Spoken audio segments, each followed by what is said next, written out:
補咗有1年就破天荒地係去突破咗18分呢個大關，英文同埋數學攞咗5星星。大家好，我叫 Kevin， 咁我之前讀嘅係喇沙書院，我喺 Join 補咗有1年，英文同埋數學攞咗5星星，嚟緊會喺 ConU 讀 IBGM。Join 我嚟咗嗰陣時覺得最正個位咧，即係啲導師係好有耐性嘅。咁我記得嗰時我係每一次落堂之後都會霸住個阿 Sir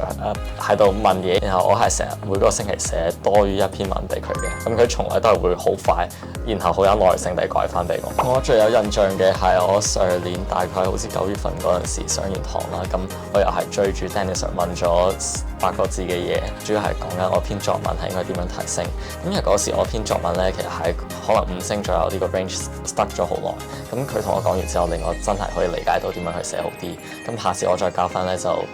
破天荒地係去突破咗18分呢個大關，平均可能最尾嗰年得嗰1個月去温一科。咁你點樣去利用啲時間咧？係要將你啲時間擺喺你最 weak 嗰個位。咁就係睇你之前做 past paper 做到係錯，你真係要記低佢，而唔係花太多時間去重複做嗰啲自己識做嘅嘢。即係 DSE 咧，你捱完之後喺 U 入邊係個 fresh start，淨係識咗啲 U 嘅 friend 都已經覺得開心過下 DSE 嗰時好多。然後後面嘅 U life 係好美好嘅，所以你真係要捱埋最後呢一關。